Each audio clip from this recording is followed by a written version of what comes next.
بسم اللہ الرحمن الرحیم۔ عزیز دوستو، آپ دیکھ رہے ہیں میرا یوٹیوب چینل۔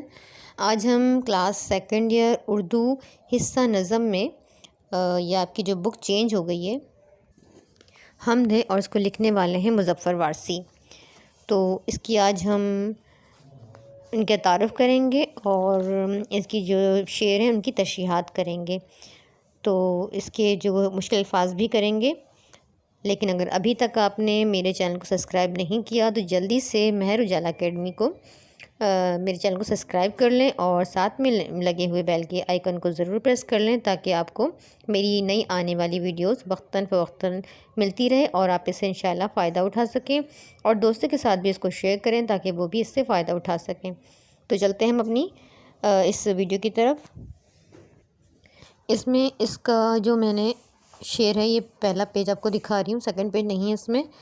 تو اس میں کوئی تو ہے جو نظام ہستی چلا رہا ہے، وہی خدا ہے، دکھائی بھی دے جو نہ دے، نظر بھی آ رہا ہے، جو آ رہا ہے وہی خدا ہے، وہی ہے مشرق وہی ہے مغرب، سفر کریں سب اسی کی جانب، ہر آئینے میں جو عکس اپنا دکھا رہا ہے وہی خدا ہے، تلاش اس کو نہ کر بتوں میں، وہ ہے بدلتی ہوئی رتوں میں، جو دن کو رات اور رات کو دن بنا رہا ہے وہی خدا ہے، کسی کو سوچوں نے کب سراہا، وہی ہوا جو خدا نے چاہا، جو اختیار بشر پہ پہرے بٹھا رہا ہے وہی خدا ہے۔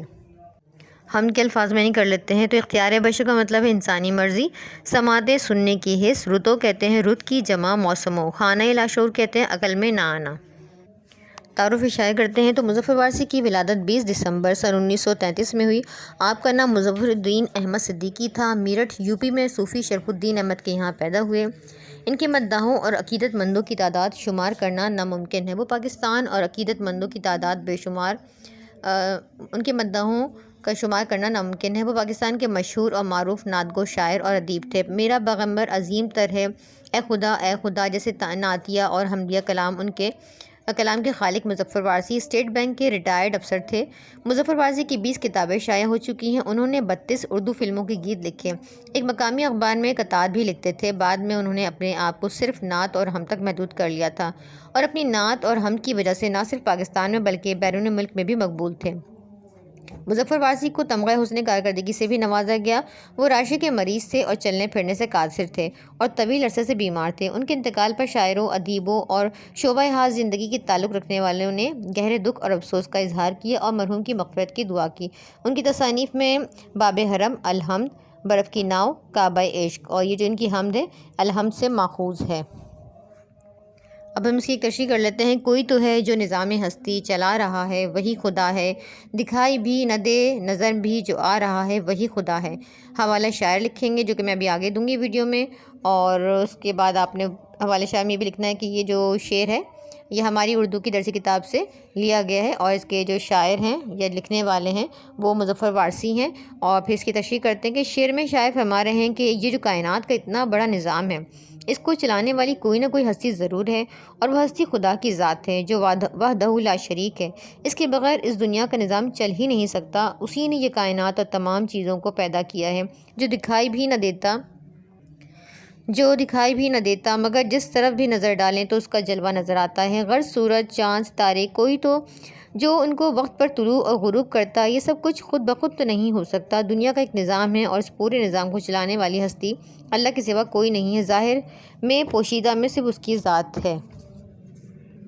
شعر نمبر 2 ہے۔ وہی ہے مشرق وہی ہے مغرب، سفر کریں سب اسی کی جانب، ہر آئینے میں جو عکس اپنا دکھا رہا ہے وہی خدا ہے۔ تشریح ہے۔ اس شعر میں شاعر فرما رہے ہیں کہ وہی مشرق کا مالک ہے اور وہی مغرب کا مالک ہے، ہر چیز اپنے وقت مقررہ اور اپنے مدار میں محو سفر ہے، اور گھوم پھر کر سب اسی کی جانب لوٹتے ہیں، ہر شے اسی کی حمد و ثنا میں مصروف عمل ہے۔ آپ آسمان پر ستاروں کو دیکھیں اور اس کی ترتیب پر غور کریں، یا چاند کی باریکی یا اس کا بادلوں میں چھپ جانا، پرندوں کا اپنی چونچ سے گھر بنانا، پرجوش دریاؤں کا بہنا، بارش کا برسنا، دھوپ کا آنا، موسموں کا بدلنا، گویا ایک آئینہ ہے جس میں میرے رب کا عکس دکھائی دے رہا ہے، اور وہ ذات کوئی تو ہے، وہ اللہ جل جلالہ کی ذات اقدس ہے۔ شعر نمبر 3 ہے کہ تلاش اس کو نہ کر بتوں میں، وہ ہے بدلتی ہوئی رتوں میں، جو دن کو رات اور رات کو دن بنا رہا ہے وہی خدا ہے۔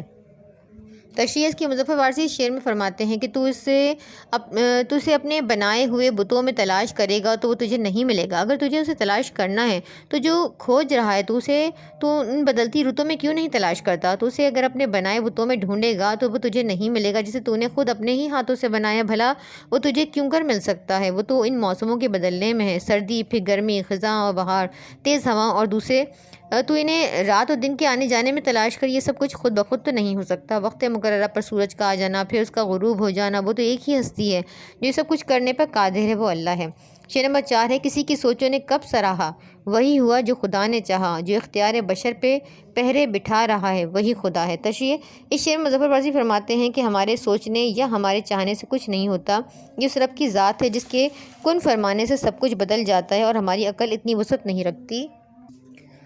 وسعت رکھتی کہ اس کی قدرت کو سمجھ سکیں۔ ہم لاکھ چاہیں کہ ہماری مرضی سے یہ بھی ہو جائے وہ بھی ہو جائے، مگر جب تک وہ کن نہ فرمائے تو کچھ نہیں ہو سکتا۔ وہ کہتا ہے ہو جا تو وہ چیز جو ناممکن ہے ہو جاتی ہے، یعنی کن فیکن۔ اور انسان کو اپنی مرضی پہ اختیار ہے، مگر اسے با اختیار کرنے والی تو وہی ذات ہے۔ اللہ تعالیٰ تمام حاکموں کے حاکم ہیں، کسی کو اختیار دینے یا نہ دینے کا حق رکھتے ہیں، تو وہی خدائے اقدس، وہ ذات اقدس جو ہمیں با اختیار بناتی ہے۔ شعر نمبر 5 ہے، نظر بھی رکھے سماعتیں بھی، وہ جان لیتا ہے نیتیں بھی، جو خانہ لاشعور میں جگمگا رہا ہے وہی خدا ہے۔ تو اس کی تشریح کے مظفر وارثی شعر میں فرما رہے ہیں کہ ہر چیز پر اللہ کی نظر ہے، وہ سمیع و بصیر ہے، یعنی وہ ہمارے دلوں کی، ہماری سوچوں کو بہت اچھی طرح جانتا ہے، وہ ہماری نیتوں سے بھی بہت اچھی طرح واقف ہے۔ اللہ رب العزت ہماری شہرک سے بھی زیادہ قریب ہے۔ ہم جو کچھ سوچتے ہیں، جو کرنا چاہتے ہیں، ہمیں وہ پہلے ہی سے جانتا ہے۔ جو ہمارے عقل میں آ جائے اور جو لاشعور، خانہ لاشعور کا مطلب ہے کہ عقل میں نہ آنے والی، وہاں بھی اس کا جلوہ، اس کا نور ہے، وہ تو غیب کا علم بھی جانتا ہے، یعنی ہم نہیں جانتے کہ اپنی سوچوں اور نیتوں کو، مگر ہمارا پروردگار ہمیں بہت اچھی طرح سے جانتا ہے۔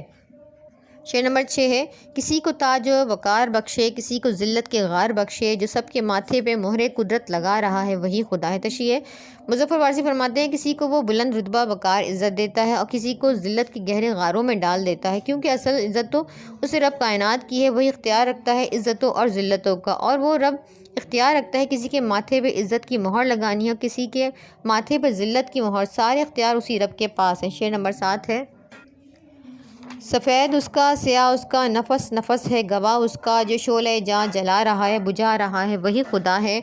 تشریح اس کی شیخ فرماتے ہیں، سفید ہو یا سیاہ ہو، ہر چیز کا مالک وہی ہے، ہر چیز یہ گواہی دے رہی ہے کہ وہی ذات تعریف کے لائق ہے، ہر زیر اس بات کی گواہی دے رہی ہے کہ چاہے وہ انسان ہو یا پھر بے جان، اس بات سے اچھی طرح واقف ہے کہ ایک ہی ہستی ہے جو ہر چیز کے مالک ہے، وہی زندگی دینے والا اور وہی موت دینے والا، جس کی زندگی چاہے چراغ جلائے یا بجھائے وہی خدا ہے۔ اب اس کی مرکزی خیال کر لیتے ہیں۔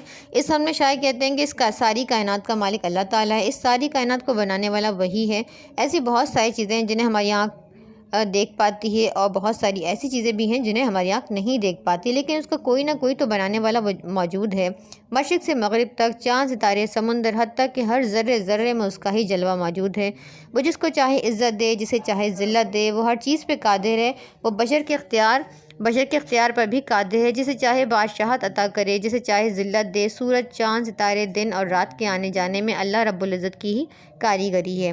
ہر چیز منظم طور پر کام کرتی ہے، ہر چیز اپنے وقت مقررہ پر وقوع پذیر ہوتی ہے۔ وہ سمیع و بصیر ہے، وہ تو ہماری شہرک سے بھی زیادہ قریب ہے۔ وہ سیاہ اور سفید کا مالک ہے، وہی تو ہے جو زندگی اور موت کا مالک ہے۔ اگر آپ کو ویڈیو اچھی لگی ہو تو پلیز ویڈیو کو لائک شیئر کرنا نہ بھولیے گا، کامنٹ سیکشن میں مجھے ضرور بتائیں۔ ویڈیو کو لاسٹ تک دیکھنے کا بے حد شکریہ۔